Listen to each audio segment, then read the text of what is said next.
కర్మ మనం రాస్తామా, భగవంతుడు రాస్తారా? तो भगवान लिखा है तो भगवान రాసింది ఉంటే అందరినీ భక్తులుగా మారిపోమని రాసిండొచ్చు కదా, అవునా కదా? అందరూ ధనికమైన ఇళ్ళకు పుట్టాలని రాసిండొచ్చు కదా, అందరినీ సరస్వతి పుత్రులుగా పంపించవచ్చు కదా,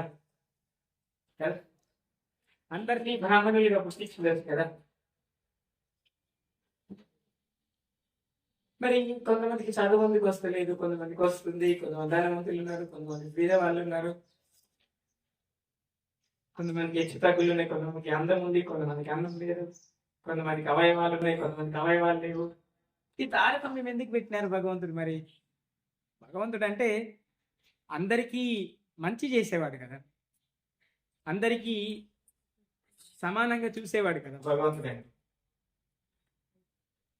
మరి మనం ఆ మాట కరెక్టా? మరి భగవంతుడి మీద ఆధార మన కరుణ ఏడిపోతుందో మనకు తెలియాలి కదా, తెలుస్తుందా?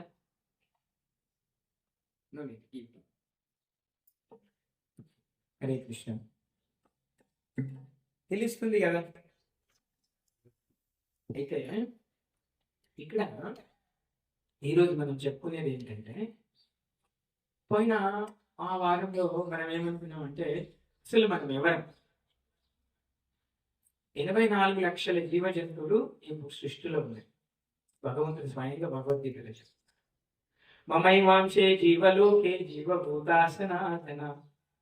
భగవంతుడు చెప్తున్నారు, ఈ సృష్టిలో ఉన్న జీవులన్నీ కూడా నా యొక్క అంశాలే. మనం ఏం చేస్తాం?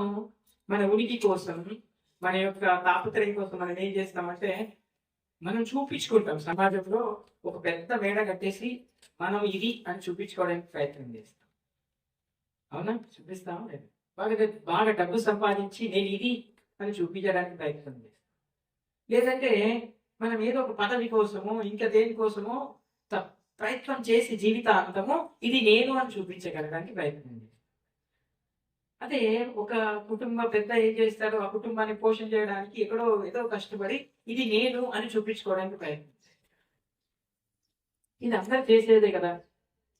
ఇప్పుడు చూడండి, ఈ తాపత్రయం వెనకాల మనం మాత్రం మన కొడుకులకు గుర్తుకుంటాం, మన తండ్రి పేరు గుర్తుకుంటుంది, లాస్ట్ మన తాత పేరు గుర్తుకుంటాం, మన ముత్తాత పేరు కూడా గుర్తుకుంటుంది.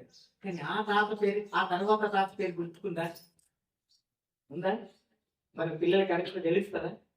మన తాత పేరు వరకే తెలుసు వాళ్ళకి, ఆ తాత ముత్తాత ఎవరు నాకు తెలియదుకుంటారు. అంటే 3 తరాల తర్వాత మీ చరిత్ర క్లోజ్ అయిపోతుంది. 3 తరాల తర్వాత మీ చరిత్ర ఉండదు. 3 తరాల తర్వాత మీ ముందు తరాలకి మీ గురించి తెలియదు. మరి తెలియనటువంటి జీవితం కోసం మనం తరతరాలకు తరిగినటువంటి సంపాదనలో మన జీవితాన్ని వృధా చేద్దామా? సంపాదిస్తూ భగవంతుడి సేవలో ఉందామా? మరి ఏం చేయాలి? అసలు ఈ జీవితం ఏం చేయాలి? భగవంతుడి జీవితం ఇచ్చినందుకు మనం ఏం చేయాలి? భగవంతుడు చెప్తున్నారు, 84 లక్షల జీవ జంతువులు ఇచ్చారు. ఏమంటున్నారు? జంతువున నర జన్మ దుర్లభం చెప్తారు. సో పక్షినాం 10 లక్షానం అన్నారు. పక్షులలో 10 లక్షల రకాలు ఉన్నాయి. జలజ 9 లక్షాన్ని, ఈ జలము లోపల 9 లక్షల రకాలుగా జీవులు పుట్టించారు భగవంతుడు. జలజ 9 లక్షాన్ని, పశువున 10 లక్షాన్ని. ఈ పశువులలో 4 కాళ్ళ పశువులలో 10 లక్షలు ఉన్నాయి. అదేవిధంగా రుద్రయో క్రిమి సంఖ్యాక 11 లక్షల ఈ క్రిమి కీటకాలు, పురుగులు, చీమలు, దోమలు ఈ 11 లక్షల వరకు ఉన్నాయి. పక్షినా 10 లక్షలు, పక్షులు ఎగిరే దాంట్లో 10 లక్షలు ఉన్నాయి. అట్లనే ఈ కొండలు, గుట్టలు అవన్నీ కలిపి ఒక 20 లక్షలు ఉన్నాయి.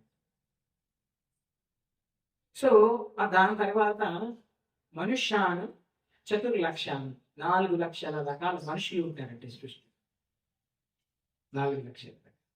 అందులో మనం ఒక శాస్త్రంలో చెప్తారు, ముండే మతిర్ భిన్న. అంటే 4 లక్షల రకాల మనుషులు, 4 లక్షల రకాల మెదళ్ళు ఉంటాయి. ముండే అంటారు కదా పెద్ద మనుషులు ఒక మాట. పులిపేకి ఒక గుణమో ఏమంటారు కదా, నాలుగుకి ఒక రుచి, పులిపేకి ఒక గుణం అని అంటారు కదా.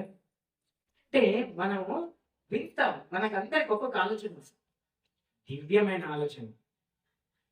మన యొక్క ఈ యొక్క జీవితాన్ని 40 సంవత్సరాలకి గుంజుకొచ్చి, 50 సంవత్సరాలకి గుంజుకొచ్చి, 60 సంవత్సరాలకి గుంజుకొచ్చి, నాకు 50 సంవత్సరాల అనుభవం ఉంది, నాకు 60 సంవత్సరాల అనుభవం ఉంది, నాకు 70 సంవత్సరాల అనుభవం ఉందని చెప్పేసి మనం గొప్పగా చెప్తుంటాం బయట. దేంట్లో? డబ్బు సంపాదించడంలోనేనా? దేని తెలుసుకోవడంలో మీకు అనుభవం ఉంది? ఎవరైతే ఎవరిని జ్ఞాని అంటారని భగవంతుడు చెప్తున్నారంటే, ఎవరిని జ్ఞాని అంటారు? ఎవరైతే ధర్మం గురించి తెలుసుకున్నారో వారిని జ్ఞాని. ఎవరైతే ఈ జీవితాంతం అంతం తర్వాత నాతో వచ్చేదేంటో దాన్ని పట్టుకున్న వారిని జ్ఞాని. ఎవరైతే శాశ్వతమైనది ఏదో దాని వెనకాల జీవితాన్ని పరిగెత్తిస్తూ, ఆ పరిగెత్తే క్రమంలో మనకు కావలసినటువంటి పనిముట్లైన డబ్బుని, అవసరాల్ని, కనీస అవసరాల్ని వాటిని పనిముట్లులాగా భావించి ఆ జీవన కృతిలో పరిగెత్తే వారిని జ్ఞాని. కేవలం మనం ఏం చేస్తున్నాము? ఈ ఇంద్రియాల కోసం మాత్రమే పరిగెడుతున్నాం, మిగతా దానికోసం కాదు.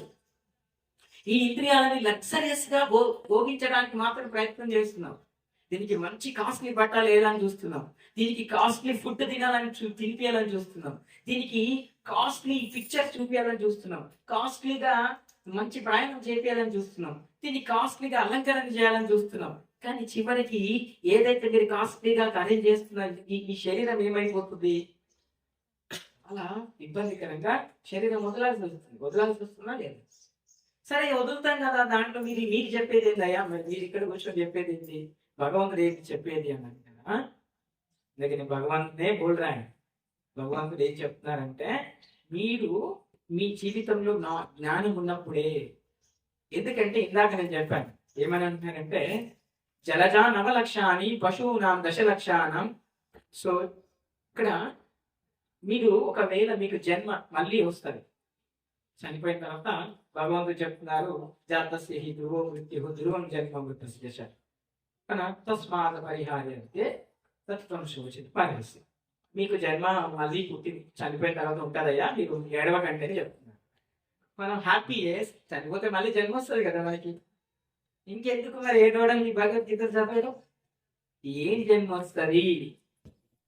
ఈ 84 లక్షలు ఏదైనా రావచ్చు. జలజా నవలక్షాన్ని 9 లక్షల జంతువులు ఉంటాయి నీటి లోపల. ఒకవేళ మనము జలం లోపల జన్మ తీసుకున్నాం అనుకో, ఉంటాము మనం నీటిలో ముక్కు మూసుకొని ఎంతసేపు ఉంటాం మనం? 1 మినిట్, 2 మినిట్, 3 మినిట్, 1, 2, 3 మినిట్స్ ఉండగలుగుతాం. చేపల్లాగా నీళ్ళలో ఉండి బతకగలుగుతాం? ఒకసారి ఆలోచించి ఉంటామా? ఆ జన్మ కావాలి మనందరికీ. కోరుకుంటాం ఎవరైనా? జలం లోపల జీవించాలని కోరుకుంటారా మీరు ఎవరైనా? Raise your hand. nobody want to, nobody कोई भी ऐसा सोच सकते, क्योंकि पानी के अंदर जाना నీటి లోపల ఎవరు బతారండి. అదేవిధంగా పక్షులాం దశలక్షానం. పక్షుల్లాగా ఎవరైనా ఉండాలనుకుంటారా? మీరు పుట్టాలనుకుంటారా పక్షిలాగా? నెక్స్ట్ జన్మలో పక్షిలాగా పుట్టాలనుకుంటారా? ఎందుకు పక్షిలాగా పుడితే ఏమైతే చెప్పండి. సో పక్షిలాగా ఉంటే దాని ఆహారం పెట్టుకోవాలి, దాని పోషణ చూసుకోవాలి, కూడా అదే పెట్టుకోవాలి. ఇవన్నీ కాబట్టి ఎందుకు? ఇవన్నీ ఉండేవి మంచిగా, సినిమాలు చూసుడు ఉండేది, బిర్యానీ తినుడు ఉండేది, మంచి కార్లలో తిరగడం ఉండదు, మంచి బెడ్ మీద పడుకోవడం ఉండదు. ఇవన్నీ ఉంటాయా? ఉండవు. మరి ఈ యొక్క కొండలు, గుట్టలు, రాళ్ళు, రప్పలు ఉన్నాయనుకోండి, చెట్లు ఉన్నాయనుకోండి, దాంట్లో పుట్టాలనుకుంటాం మనం ఎవరైనా? 20 లక్షలు ఉంటాయంట. పోనీ ఒక చెట్టు లాగా మీరు పుట్టారనుకోండి, ఎంత కష్టం కదా. ఒక చెట్టు ఏం చేస్తుంది? అక్కడ నుంచి ఇంకెక్కడికి పరిగెత్తది. అది గాలి రాని, వాన రాని, ఎండ రాని, ఎవరైనా రాని వేయని, ఎవరైనా నరకని, ఎవరైనా కొట్టని, అది ఇక్కడ నుంచి జరుగుతుందా? ఎంత ఓపిక కావాలి. చెట్టుగా బతకడం అంటే ఎంత గొప్ప తపస్సు అది. ఎవరైతే మనిషి జీవితంలో అంత భగవంతుడు చెప్పారు భగవద్గీతలు, ఎవ్వరికి ఏ జన్మ వస్తుంది, it is clear cut information inside of the Gita. గీతాలో ఉంది, ఖచ్చితంగా ఉంది. ఏది చేస్తే దాని ప్రభు కర్మఫలం, మనం ఏది చేస్తే ఆ రకంగా జన్మ దొరుకుతుంది. అందుకే మనం టీవీలలో ఫేస్బుక్లో కొంతమంది ఆ రాళ్ళు పట్టుకొని ఎక్కుతా ఉంటారు గుట్టలు. కొంతమంది చావుని వెనకేసుకొని ఆక్సిజన్ పెట్టుకొని ఎక్కుతా ఉంటారు. ఎందుకు ఎక్కుతున్నారో వాడికి కూడా తెలియదు. ఏంటంటే గవర్నమెంట్ ఒక మెడల్ ఏదో ఇస్తారు, కానీ ప్రాణం పోతే జీవితం వేస్ట్ కదా.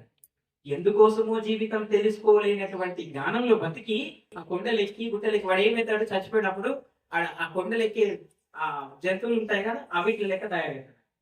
పట్టుకొని ఎక్కుతాయి బల్లులు, స్పైడర్లు, ఆ జన్మ తీసుకుంటారు. కొంతమందికి చూడండి, మీరు ఫ్లైట్ లో నుంచి దూకి ఆరామ్స్ చేస్తారు, మంచిగా ఆకాశంలో ఆడాలి, ఇవన్నీ చూస్తుంటాం మన ఫోన్లలో. వాడు చచ్చిపోతే ఏం చేస్తారు, పక్షుల్లో పుడతారు. వాడికి అదే జ్ఞానం ఉంటుంది. కొంతమంది ఈ ఫారినర్లు ఉంటారు, అందరు ఎప్పుడు చూసినా సముద్రంలో ఉంటారు, నీళ్ళలోనే బస్తాడు. జలంతరగా జలంలో పుడతారు వాళ్ళు. అందుకని భరత కంటే మనకి పనులు భారతదేశం గురించి చాలా గొప్పగా చెప్పారు శాస్త్రం. మనము ఈ భారతదేశంలో జన్మ తీసుకోవడం అంటే అంత గొప్ప విషయం ఏం లేదు. పుడితేనే మనకి మోక్షం. ఎందుకంటే వేరే దేశాల వాళ్ళకి తెలియదు. చూడండి, వాళ్ళు జలంలో ఉంటే జలం లోపల పుడతారు ఆయన, చెట్లలాగా ఉంటే చెట్లలాగా పుడతారు ఆయన, కొండలు ఎక్కే వాళ్ళు ఉంటే కొండలెక్కలాగా పుడతారు వాళ్ళు. కానీ మనిషిగా పుట్టేటువంటి జన్మ తిరిగి భారతదేశంలో పుడితే చాలు. ఎందుకంటే ఎంతో కొద్దిగా మన తల్లిదండ్రుల నుంచి మనకు సంక్రమిస్తుంది. ఏంటి? గుడికి పోవడం, బొట్టు పెట్టుకోవడం, భగవంతుని చూడడం, పాట పాడడం, దీపం ఇయ్యడం, హారం ఇయ్యడం, ముగ్గేయడం, ఇవన్నీ కొన్ని సాంప్రదాయాలు భగవంతుడితో మనల్ని కనెక్ట్ చేసి ఉంచుతాయి. ఈ భగవంతుడితో కనెక్ట్ అయి ఉన్నంత వరకు మనం అందరం ఆనందంగా ఉంటాం. భగవంతునితో కనెక్ట్ అయి ఉన్నంత వరకు మాత్రమే మన జీవితం సాఫల్యం అనేటువంటి మార్గంలో పోతుంది. భగవంతుడితో కనెక్ట్ లేకుండా మన జీవితాన్ని పక్కదారి పట్టిస్తే మనం దుఃఖంలోనే ఉంటాము. ఇది శాస్త్రం. భగవంతుడితో విడిపోయాం కాబట్టే ఈ దుఃఖం మనకి. భగవంతుడితో కనెక్ట్ అయి ఉన్న వాళ్ళ జీవితాన్ని మీరు ఎవరినైనా తీసుకోండి, ఈ రోజు వరకు చరిత్రలో వాళ్ళందరూ కూడా ఆనందంగా ఉండి బ్రతికి ఆనందంగా భగవంతుడిలోకి వెళ్ళిపోయిన వాళ్ళు ఉన్నారు. అన్నమయ్య అదే చెప్తాను, బ్రహ్మముకటే పరా, బ్రహ్మముకటే పరా, బ్రహ్మముకటే పరా, బ్రహ్మముకటే పరా, బ్రహ్మముకటే. నిండార రాజు నిద్రించు నిద్రయునొకటే, అండనే బంటు నిద్ర అదియునొకటే. మెండైన బ్రాహ్మణుడు మెట్టు భూమి ఒకటే, చండాలుడుండేటి సరి భూమి ఒకటే. మెండైన బ్రాహ్మణుడు మెట్టు భూమి ఒకటే, చండాలుడుండేటి సరి భూమి ఒకటే. బ్రహ్మముకటే పరా, బ్రహ్మముకటే పరా, బ్రహ్మముకటే పరా, బ్రహ్మముకటే పరా, బ్రహ్మముకటే. ఆయనకు చెప్తున్నారు, అంత గొప్ప వారు చెప్తున్నారు కదా. భగవంతుడి యొక్క పాదాల నుంచి పుట్టినటువంటి అన్నమాచార్య స్వయంగా చెప్తున్నారు, అయ్యా ఆయనకి భేదం లేదు, మీకెందుకు అయ్యా భేదాలు మనుషులలో అని చెప్తున్నారు. అవునా కదా? మనకు మాత్రం భేదాలు, పంతాలు, పట్టింపులు, వేషాలు, చిరాకులు, అసహ్యం, మనకిగా నిస్వార్థం, ఇవన్నిటితో మన హృదయాన్ని కప్పేసి మన హృదయాన్ని గట్టిగా మూసేసి దాంట్లో ఇంకొక విషయం చొరకుండా, దాంట్లో ఇంకొక సత్యమైన విషయాన్ని చొరబడకుండా మనస్సుని మొత్తం ఫిల్ చేసి పెట్టేశాను. భగవంతు నామం ఎక్కడి నుంచి మనసులో పోతుందండి. మనకి పొద్దున్న లేస్తే దేశ రాజకీయాల గురించి మాట్లాడుకుంటాం, మనం ఇంట్లో రాజకీయం గురించి మాట్లాడుకోం, మన గురించి మాట్లాడుకోం, బయట ఆటిట్లో ఏం జరుగుతుందో మాట్లాడతాం మనం అంతా, కానీ ఇంట్లో ఏం జరుగుతుందో మాత్రం మాట్లాడు. ఇంట్లో అన్న తమ్ముళ్ళు మాట్లాడుకోరు, ఇంట్లో ఉన్న వాళ్ళు మాట్లాడుకోవాలి, బయట వాళ్ళ గురించి మాట్లాడతారు. ఇదే మన జీవనం, ఇట్లనే గడిచిపోతుంది.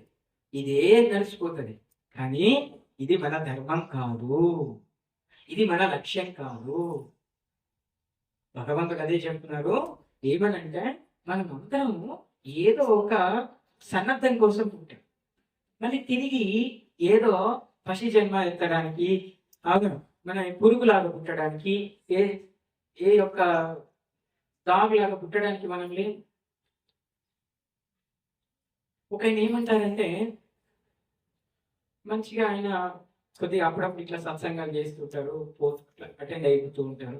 అయినా కూడా ఆయనకి కొద్దిగా ఈ భౌతిక జీవనం పట్ల బాగా ఆకర్షణ. ఇన్ని విన్నప్పుడు ఏం చేశారంటే, ఒకసారి ఏం చేశారు, నారద మహర్షి వాళ్ళ ఇంటికి పోతారు. పోయి, సరే శివప్రభు మీరు బాగా మంచిగా సత్సంగాలకు పోతున్నారు. మీరు ఓకే. సరే మీకు క్వాలిఫికేషన్ ఉంది. నేను మిమ్మల్ని వైకుంఠం తీసుకుపోతాను, అంటే పోదాం అంటాడు. ఆయన ఏమంటాడు, లేదయ్యా నేను ఇప్పుడే పెళ్లి చేసుకొని కొన్ని రోజులైంది, పిల్లలు పుట్టారు, పిల్లల్ని పోషణ చేయాలి అంటాడు. తర్వాత వస్తా వైకుంఠంకి. వెళ్తే ఓకే ఠీకే, ఛాన్స్ లేదు. పిల్లల కోసమైనా కష్టపడుతున్నారు, మంచి చేశారు, పిల్లల్ని పోషణ చేశారు, అంతా చేశారు, చదివించారు పిల్లలు. ఓకే. మళ్ళీ నారదులు వస్తారు. వచ్చి చలో అవి చదివిందే ఇప్పుడు పోదామా? ఇక్కడ ఎప్పుడే పిల్లలకి పెళ్లి అయింది, ఇంకా వాళ్ళ ఇంకా చూడాలి, మనవాళ్ళని చూడాలి, వాళ్ళతో ఆడుకోవాలి, ఇంకా టైం టైం అవి టైం ఉందా? సరే మీ ఇష్టం. మళ్ళీ టైం మళ్ళీ మళ్ళీ కొన్ని రోజులకు వస్తారు పిల్లలు, అందరూ చేసిన తర్వాత. సరే ఎప్పుడైనా పోతామో, మరి వృద్ధాప్యంకి వచ్చేసినారు, మీ వయసు దగ్గరకు వచ్చేసింది, సరే ఎప్పుడైనా మీ వైకుంఠం తీసుకుపోతాం వస్తారు. అప్పుడు అంటారు, ఆగండి అయ్యా, మీకేం తొందర, నాకు లేదు, పోదాం కదా, ఇంకొక ఒక సమయం ఇవ్వండి, నాకు ఒక 5 సంవత్సరాలు ఇవ్వండి, మనవాళ్ళు పెళ్ళిళ్ళు చూడాలి అంటే చూడలేదు, చూడాలి అంటారు. సరే కొన్ని రోజుల తర్వాత కొద్దిగా లేట్ అవుతుంది, ఈసారి తన ఆరోగ్యం రావడం కొద్దిగా లేట్ అయితే అక్కడ దండేసింది ఉంటుంది. ఆయన అయ్యా ఏదయ్యా లక్ష్మీనారాయణ ఎటుపోయిండు, ఈయన దండేసింది దీనికి, లేదు కాలం చేశారు మా నాన్నగారు అని చెప్తారు. అని నారదుడు కదా కొద్ది దివ్య దృష్టితో చూస్తే, ఎక్కడున్నారు ఇక్కడ, ఎక్కడ జన్మ తీసుకున్నారు ఈయన అని చూస్తే, ఆ ఇంటి పక్కన కుక్క ఉంటుంది. ఆ కుక్క లాగే జన్మ తీసుకుంటారు. ఆయన దగ్గరకు పోయి మాట్లాడతారు, ఏమయ్యా మనిషిలో ఉన్నప్పుడు రమ్మంటే రాలేవు, నీకు అరవైందా ఇట్లా కుక్కలాగా పుట్టినావు అని అంటే, ఆయన అంటాడు, నేను చనిపోయితే నాకు ఏం ఆలోచన వచ్చిందంటే, నేను పోయిన తర్వాత ఈ వీళ్ళని ఎవరైనా వచ్చి దొంగలు ఆలీలు వస్తారేమని చెప్పేసి ఈ ఇంటికి కాపలగా ఉన్నా, అదే కుక్కలాగా జన్మనిస్తున్నాను. ఆయన ఇంట్లో రక్షించాలి, దొంగలు ఆలీలు వస్తారేమో అని చెప్పేసి ఆలోచనతో ఉంటే కుక్క జన్మ వచ్చింది. సరే అనయ్య అయితే మరి ఇప్పుడైనా పోదాం నడని, కుక్కలా ఎందుకు ఉంటావు, పోదాం అంటే, లేదు ఇప్పుడు నేను లేదనుకో, ఇంకొక ఎవరెవరు వస్తున్నారు ఇంటికి, వాళ్ళ రాని ఎప్పుడు ఉండాలి కదా, బివేర్ ఆఫ్ డాగ్, కుక్కలు ఉన్నాయి జాగ్రత్త. సరేనే నీ కర్మ, మరి మళ్ళీ వస్తా అని చెప్పేసి పోతాడు. మళ్ళీ వచ్చినప్పుడు అక్కడ కుక్క కూడా ఉండదు. ఏమైందా, కుక్క కూడా లేదు ఇక్కడ అంటే, ఏమో కుక్క చనిపోయిందని చెప్తాను. మళ్ళీ చెప్తారు, ఆయన పొలం కాడికి వెళ్తారు, అందరు పిల్లలు, వాళ్ళ పిల్లలంతా పొలంలో పని చేసుకుంటారు. పొలంలో పని చేసుకుంటే మళ్ళీ ఆయన దివ్య దృష్టిలో చూస్తారు. చూస్తే అక్కడ పాములాగా ఈయన జన్మ తీసుకుంటాడు పొలం దగ్గర, ఆ వ్యవసాయ క్షేత్రం. ఏందయ్యా నువ్వు అలా ఇంటి నుంచి గిరికి షిఫ్ట్ అయినావు, ఏం పాములాగా ఎందుకు జన్మ తీసుకున్నావు అని అంటే, ఇక్కడ ఈ పాములాగా ఎవరెవరు వచ్చి నా పొలాన్ని అంతా ఆక్రమించుకుంటారేమో, అదేవిధంగా ఇక్కడ ఒక చిన్న ధనం దాచిపెట్టాను నేను, అది మా పిల్లలకి కాకుండా వేరే వాళ్ళకి దొరుకుతుందేమో అనే ఉద్దేశంతో కాపాడుకుంటే ఇక్కడ ఉన్న ఈ జాగని, ఈ పొలాన్ని, ఆ ధనాన్ని. అంటే ఏ మనిషి నువ్వు, మనిషి జన్మలో ఉన్నప్పుడు రావాలంటే రాలేదు, కుక్క ఎత్తావు, కుక్క కూడా అయిపోయిన తర్వాత రమ్మంటే రాలేదు, ఇప్పుడు పాములాగే జన్మెత్తి ఇంకెన్ని జన్మలు ఎత్తావయ్యా నువ్వు, బీచమైనది, ఇప్పుడైనా పోదాం రాయంటే, లేదు నేను రానయ్యా అంటాడు. సరే ఈయనకి ఇట్లా కాదని ఒక ట్రీట్మెంట్ ఇవ్వాలి కదా. ఇక నాన్నకు ఏం చేస్తారంటే, అలా పిల్లలు పిలుస్తారు, పాము పాము పాము అని అరుస్తారు. అరిస్తే ఊరుకుంటారు. ఈ పాము అడిగి వచ్చిన తర్వాత పెద్ద పెద్ద కట్టెలు తీసుకొచ్చి సభా చంపుతా ఉంటారు. ఆయన అంటూ ఉంటారు, నేను మీ తండ్రిని రా బాబు, నేను పాము జన్మ తెచ్చుకున్నా, నన్ను కొట్టకండి రా, నేను చచ్చిపోతా, నన్ను కొట్టకండి అంటే, ఒకటి ఇటు కొడుతున్నారు, ఒకటి తోక మీద కొడుతున్నారు, ఒకటి మూతి మీద కొడుతున్నారు, తాప్ కొట్టి చివరికి చంపేస్తారు. అంటే ఆ చచ్చిపోయిన తర్వాత ఇట్లా ఇంటికి తీసుకుపోతున్నారు వాళ్ళు, బట్టలు వాళ్ళు నరకాన్ని తీసుకుపోతున్నారంటే వచ్చారు. వస్తే కొద్ది దూరం తీసుకువెళ్ళారట. ఆయన తీసుకుపోతుంటే అయినా కూడా ఆయనకి మోహం చనిపోవట్లేక వెనకకి మళ్ళీ చూస్తారట. మళ్ళీ ఎందుకు చూస్తున్నావయ్యా మళ్ళీ వెనకంటే, ఎవరైనా వస్తారేమో వెనక మరి మా ఆవిడ ఉంది, దాని తర్వాత మా పిల్లలకి మేమంతా కోట్ల ఆస్తి ఇచ్చిన, వాళ్ళందరినీ పోషణ చేసిన, మా స్నేహితులు బంధువులకి మస్తు హెల్ప్ చేసిన, నాతోటి ఎవరైనా వస్తున్నారేమో అని వెనక చూసినా అంటే ఓరి పిచ్చోడా, ఎవరు వస్తారా నీతోటి, నీకు ఇంకా అర్థం అవుతలేదా?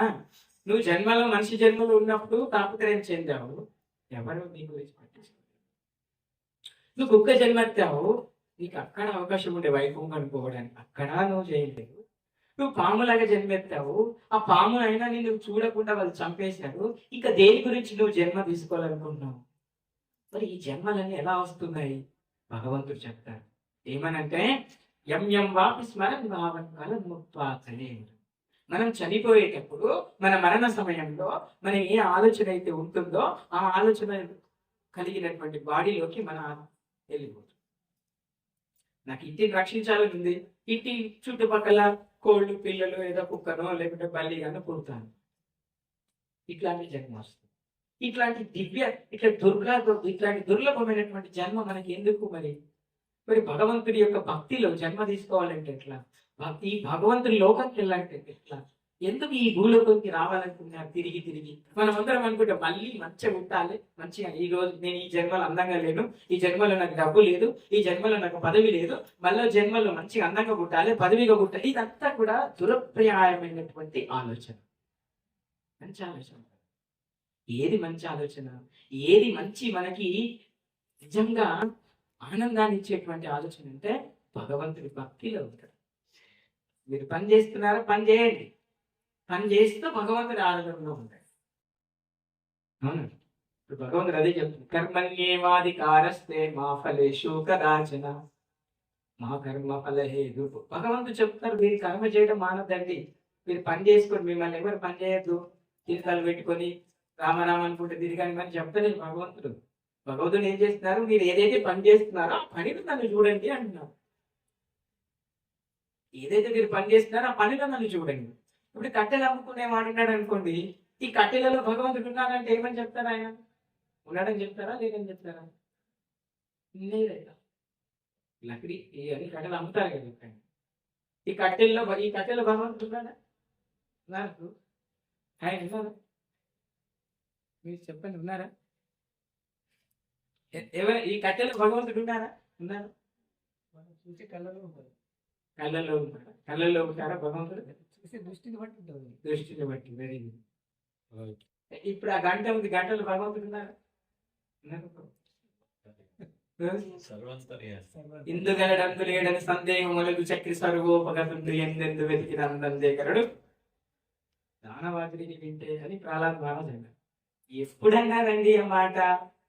భగవంతుడు కట్టెల్లో ఉండడండి, ఈ గోడలలో కట్టెలలో గంటలలో ఫ్యాన్లు ఆయన ఎందుకు ఉంటాడు? ఉంటాడు. ఎక్కడ ఉంటాడు? భగవంతుడు ఏం చెప్తున్నారు? భగవంతుడు భక్తితో కూడిన హృదయంలో ఉంటాడు. ఇప్పుడు మనం వచ్చి ఇక్కడ నిలబడుతున్నాం, మీరు అనుకుంటున్నారు అమ్మవారు అక్కడ ఉందనుకుంటున్నారు. మీరు ఎక్కడుంది అమ్మవారు? చూసే కళ్ళలో ఇంద్రియాలలో ఉండదు, మన హృదయంలో. ఇక్కడికి రాగానే ఈ హృదయం అక్కడ నుంచి స్టార్ట్ అవుతుంది. రూపము నామము, చెవుల నామము, ఈ రూపము కళ్ళలో ఒక రూపం వచ్చి అది మనసులో నుంచి వచ్చి అక్కడ నిలబడుతుంది. అక్కడ లేదు అమ్మవారు, మీ హృదయంలో ఉంటుంది భగవంతుడు. మీ హృదయంలో ఉంటుంది, మన హృదయంలో ఉంటారు భగవంతుడు. దేవత, దేవి, దేవత, ప్రాయము, భావన, సంకల్పము అన్ని మీ హృదయం నుంచి జన్మిస్తాయి. ఈ కళ్ళు కాలిపోతాయండి, ఈ చెవులు కాలిపోతాయి, ఈ చర్మం కాలిపోతుంది, ఈ పళ్ళు ఊడిపోతాయి. వీటిలో భగవంతుడు ఉంటాడు. ఈ చెక్కలలో, ఈ రాళ్ళల్లో భగవంతుడు ఉంటాడు. మన హృదయం అట్లుంది కాబట్టి అట్లా మలుచుకుందాం. మన హృదయంలో భగవంతుడు ఉన్నాడు కాబట్టి ఈ రూపాన్ని మలుచుకుందాం. అవునా కదా? భగవంతుడు మన హృదయంలో ఉన్నాడు కాబట్టి ఇట్లాంటి రూపం వచ్చింది కదా. భగవంతుడు మన హృదయంలో ఉంటాడు కాబట్టి మనకి అలాంటి ఆలోచనలు వస్తున్నాయి. భగవంతుడు మన హృదయంలో లేకపోతే ఏమవుతుంది తెలుసా? ఏమవుతుంది? దానవులమైపోతుంది, రాక్షసులం. ఇట్లా పోతాడు గుడి ముందుకి వెళ్ళి వాడి గుడి ముంగడిని మూసేసిపోతాడు. ఎందుకు? వాడి హృదయంలో భావన లేదు. వీడు వాడికి తీసుకుపోయి అమ్మవారి అభిషేకం చేసిన ప్రసాదం తీసుకుపోయి పెట్టినా కూడా ఆడు వేరే ఏదైనా తీర్థం పుచ్చుకున్నాడు కానీ పుచ్చుకుంటాడు. ఆడు భావన లేనప్పుడు ఏం చేస్తారండి? హృదయంలోనే ఉంటాడు భగవంతుడు. ఆ హృదయం పరివర్తన చెంది ఎట్లయితే పండుకి, ఎట్లయితే ఒక చెట్టుకి పువ్వు వచ్చిన తర్వాత కాయ వచ్చి, అది మొగ్గ వచ్చి కాయగా మారి పండుగ మారిన తర్వాత దాంట్లోకి రుచి ఎట్లయితే చేరుతుందో, మనం అందరం పుట్టిన తర్వాత పెరుగుతున్నాం, పెద్దగా అవుతున్నాం, అనుభవం వస్తుంది, మనకి భగవంతుడు తెలుస్తూ అనుకోవడం మూర్ఖత్వం. ఎప్పుడైతే మన హృదయం అనేటువంటి కాయ పండుగ భక్తిగా మారుతుందో, భగవంతుడి ఆలోచనలతో నిండిపోతుందో, భగవంతుడి ఆలోచనతోటి మన హృదయం అంతా కూడా శుద్ధి అవుతుందో, భగవంతుడి నామాన్ని మనం నిత్యం వింటామో, భగవంతుడి సేవలు మన శరీరాన్ని పెడతామో, అప్పుడు ఆ హృదయం కదా అలా మారుతుంది. ఎప్పుడైతే ఒక ఇనుప కర్రని తీసుకుపోయి ఇనుప వస్తువుని, అనవసరమైన ఇనుప వస్తువు తీసుకుపోయి నిప్పులో పెట్టి కాలుస్తే ఆ నిప్పులో ఉండే శక్తి, నిప్పులో ఉండే రంగు, నిప్పులో ఉండే లక్షణం ఆ యొక్క ఇనుప వస్తువుకి వస్తుందా లేదా? వస్తే దాన్ని ఎట్లా కొడితే అట్లా తయారవుతుందా లేదా? ఏ వస్తువు కావాలంటే ఆ వస్తువు తయారవుతున్నప్పుడు మన హృదయం కూడా అంతే, మన శరీరం కూడా అంతే, మన ఇంద్రియాలు కూడా అంతే. భగవంతుని యొక్క సేవలో పెట్టాలి, భగవంతుని వినడంలో పెట్టాలి, భగవంతుని చూడడంలో పెట్టాలి, భగవంతుని యొక్క కైంకర్యంలో మన శరీరాన్ని ఉంచితే కదా ఇవన్నీ వాటికి అనుకూలంగా తయారవుతాయి. అంతేనే కదా, పాలలో పెరుగు తోడేస్తేనే కదా పెరుగు అవుతుంది, ఆ పెరుగుని చిలుకుతేనే కదా వెన్న వస్తుంది, ఆ వెన్నని కాస్తేనే కదా నెయ్యి వస్తుంది. నెయ్యి ఎక్కడుందండి? ఉత్త పాలలో వెతికితే నెయ్యి కనిపిస్తుంది. ఇట్ ఈస్ దేర్ ఇన్సైడ్, है अंदर है, जब मिलेगा साधना करेगा तो मिलेगा, अपन भगवान के साथ जुड़ेगा तो मिलेगा, भगवान के साथ चलेगा तो मिलेगा। भगवान भगवान कितना दूर अपन रखेगा, भगवान भी अपने को उतना दूर से दे सकते। మనం భగవంతుని ఎంత దూరంలో ఉంచుతున్నామో, ఎంత దగ్గర ఉంచుతున్నామో మనకి మాత్రమే తెలుసు. భగవంతుని దగ్గర ఉంచుతారా, భగవంతుని దూరంగా ఉంచుతారా, అది మనకి తెలిసిన విషయం. అది మనకి జ్ఞానం ఇచ్చారు భగవంతుడు. జ్ఞానం అంటే మనకు తెలిసిన జీవితం. నేను 60 సంవత్సరాల జీవితం చదివాను, నేను 20 సంవత్సరాల జీవితాన్ని చదివాను, నేను 30 సంవత్సరాలు ఇప్పుడు 30 సంవత్సరాల జీవితాన్ని చదివాను, నేను MBA చదువుకున్నాను, నేను PhD చదువుకున్నాను. అది కాదు జీవితం, అది భౌతికమైన జీవనం. ఏది జీవనం, ఏది జ్ఞానం తెలుసా? ధర్మం గురించి తెలుసుకోవడం జీవనం, ధర్మంగా బతకడం జీవనం. ధర్మంగా బతకడం అంటే ఇట్లా అన్ని ఇలాగా ఉండాలా స్వామి అని మీకు డౌట్ రావచ్చు. ఎవరు చెప్పారు నా అలాగా ఉండాలని? మీకు తెలుసా, భక్త కన్నప్ప సినిమా చూస్తారు కదా, భక్త కన్నప్పలో ఆయన ఇట్లా శివుడికి మాంసం తీసుకుపోయి పెడతారు కదా, పెడతారా? అవి శివరాత్రి వస్తుంది కదా, శివుడు తిన్నాడా మరి? తిన్నాడా శివుడు? బాగా మనం మస్తు నిష్టగా ఉంటాం కదా ఒక్కొక్క శివుడికి, ఉంటామో ఉంటాము. మరి ఆ శివుడు మాంసం ఎట్లా తిన్నాడంటే, ఎంగిలి పని ఊపిస్తే మనం ఎంత నియమం చెప్పి కాలు కట్టుకోవాలి, ఇటు చూసుకోవాలి, ఇటు పసుపు పెట్టి కథ చేస్తాం కదా. మరి భగవంతుడు ఆయన నోట్లోకి వెళ్ళి నీళ్ళు ఇస్తే కూడా ఎంగిలి నీళ్ళతో కూడా ఆనందంగా స్నానం చేస్తున్నాడు. ఆయనే దేవుడయ్యా. దేనికి కరిగిపోతున్నాడు ఆయన? హృదయంలో ఉన్నటువంటి పరివర్తనకి కరిగిపోతున్నాడండి. హృదయంలో ఉన్న భావనకి కరిగిపోతాడు భగవంతుడు. హృదయంలో ఉన్న ఆ మృదువైనటువంటి స్పర్శకి భగవంతుడు లొంగిపోతాడు. అందుకనే భగవంతుడు తినేశాడు, అందుకనే భగవంతుడు ఆయన వైపు చూడడం మొదలు పెట్టాడు. కాబట్టి ఇక్కడ మనకి మార్పు జరగాల్సింది మన హృదయంలో. మనం ఎన్ని సత్సంగాలు చేసినా, మనం ఎంత దూరం వెళ్ళినా, ఎన్ని యాత్రలు వెళ్ళినా, అంటారు కదా కాశీకి పోయినా, రామేశ్వరం పోయినా, శనేశ్వరం మనం పడే ఉంటే ఏం చేస్తాం? హృదయంలో మార్పు జరగనంత వరకు మీరు ఎన్ని కాశీలు పోయినా, ఎన్ని తిరుపతిలు పోయినా, ఎన్ని బృందావనాలు పోయినా, అక్కడ 15 వద్దులు నిద్ర చేసినా నథింగ్ విల్ బి హ్యాపెన్. కుచ్ బి నై హోనే కా, కుచ్ బి, ఏమి కూడా కాదు. ఎప్పుడైతే మీ హృదయంలో మార్పు జరుగుతుందో, ఉన్న చోటనే కూర్చొని హరే కృష్ణ కృష్ణ కృష్ణ హరే హరే, హరే రామ రామ రామ హరే హరే చెప్పండి. కలియుగ ధర్మం ఇది. కలియుగంలో కేవలం భగవంతుడి నామం జపిస్తేనే మోక్షం, భగవంతుడి నామం పట్టుకుంటేనే మోక్షం. ఇంకా మీరు ఏది చేసినా మోక్షం లేదు. మీరు ఏ శాస్త్రం వల్ల తిరిగి మీరు ఎవ్వరికన్నా ఇది షోడశనామం కలికల్మష నాశనం. ఈ 16 అక్షరాల మంత్రాన్ని పఠిస్తేనే కలియుగంలో మోక్షం, కలియుగంలో మీకు ఆనందం. ఇది ఏది చేయడానికి లేదు. కొన్ని లక్షణాలు ఉండేవి, కొన్ని లక్షణాలు మనకి ఎన్ని యుగాలు ఉంటాయి. ఇప్పుడు ఇది ఏ యుగంలో ఉన్నాం? అవి కొంచెం యుగం హ్యాపన్ కలి ఇస్సే పहले क्या इससे पहले क्या था? దీనికి ముందు ఏ యుగం ఉంటే? ద్వాపర యుగం. ద్వాపరయుగంలో ఎవరు జన్మించారు? కృష్ణ. దానికి ముందు ఎవరుండే? దానికి ముందు ఎవరుండే? సత్యం. సో యాక్చువల్లీ ఈ శాస్త్రంలో చెప్తారు ఏంటంటే ఒక్కొక్క యుగానికి ఒక ధర్మం ఉంది, అట్లానే ఒక్కొక్క యుగంలో ఒక లక్షణం ఉంది. ధర్మంతో పాటు ఒక లక్షణం. ధర్మం 4 పాదాల మీద అంటారు కదా, ధర్మం 4 పాదాల మీద నడిస్తేనే సృష్టి, లేదంటే ఇప్పుడు అన్ని ఇరిగిపోయిన ఒకటే పాదం మీద నడుస్తుంది అని అంటారు చాలా మంది. మనం వినుంటాం. అసలు ఏంటి ఆ పాదాలు మనకి తెలియదు. 4 యుగాలకి 4 పాదాలు నేను చెప్తాను వినండి. ఒకటి, సత్యయుగంలో ఒక లక్షణం ఉంది, ధర్మంతో పాటు లక్షణం. ధర్మం వేరు, లక్షణం వేరు. వినండి మంచిగా. సత్యయుగంలో యొక్క లక్షణం ఏంటంటే ఆ సత్యయుగంలో ఉన్నటువంటి జనులందరూ కూడా సత్యవచనాన్ని పలికేటువంటి వారు. కేవలం సత్యాన్నే మాట్లాడేటువంటి, ఎన్నో అబద్ధం, ఇంకా అబద్ధం లేదు వాళ్ళు, కేవలం సత్యాన్ని మాత్రమే పలికేటువంటి వారు. అందుకనే సత్యయుగంలో మనుషుల యొక్క ఆయుష్ అంట ఎన్ని సంవత్సరాలు ఉండేది? 1,00,000 సంవత్సరాలు. ఎన్ని సంవత్సరాలు? 1,00,000 సంవత్సరాలు ఉండేదంట. ఎందుకు? వాళ్ళంతా సత్యంగా ఉండేవారు. 1,00,000 సంవత్సరాలు. ఆ యొక్క యుగం యొక్క లక్షణం ఏంటంటే వాళ్ళు తపస్సు చేయాలి. సారీ, ఆ యొక్క సత్యయుగం లక్షణం ఏంటంటే సత్యం పలకాలి. అట్లనే ఆ యుగం యొక్క ధర్మం ఏంటి? ఆ యుగంలో మనుషులు భగవంతుని మోక్షం ఎట్లా పొందేవారు? ఆ యుగానికి ఉన్న ధర్మం ఏంటి అంటే వాళ్ళు తపస్సు చేయాలి. అంటే వాళ్ళకి అన్ని లక్షల సంవత్సరాల వయసు ఉంది. 1,00,000 సంవత్సరాలు, 5,000 సంవత్సరాలు, 10,000 సంవత్సరాలు. హిరణ్యకశిపుడు అయితే 15,000 సంవత్సరాలు, 20,000 సంవత్సరాలు తపస్సు చేశారు. ఆయనకు అంత ఆయుష్ ఇక్కడ 1,00,000 సంవత్సరాలు, 25,000 సంవత్సరాలు తపస్సు చేశారు. అట్లా ఆ యుగంలో తపస్సు చేసి భగవంతుడి మోక్షం పొందేవారు. భగవంతుడి లోకం వెళ్ళిపోయేవారు, వైకుంఠంకి వెళ్ళిపోయి వైకుంఠము, కైలాసంకి వెళ్ళేవాళ్ళు కైలాసము, అట్లా వెళ్ళిపోయేవారు వాళ్ళందరూ. అది అయిపోయింది. త్రేతాయుగంకి వచ్చినాం. త్రేతాయుగానికి ఒక లక్షణం ఉంది. ఏంటి? రాముడిగా జన్మించారు భగవంతుడు. ఈ రాముడిగా జన్మించినప్పుడు ఆ యుగం యొక్క లక్షణం ఏముండేదంటే సత్యం అనేది లేదు. ఎప్పుడు? త్రేతాయుగంలో లేదు. త్రేతాయుగంలో రాముడిగా వచ్చినప్పుడు భగవంతుడు ఆ యుగాల్లో సత్యం పలకడం అనేది తగ్గిపోయింది. అందుకని ఒక పాదం పోయింది. త్రేతాయుగం వచ్చేదానికి ఒక పాదం లేదు, 3 పాదాలే. ఏంటి? సత్యం లేదు. ఇక కేవలం ఆ యుగంలో ఏముండేదంటే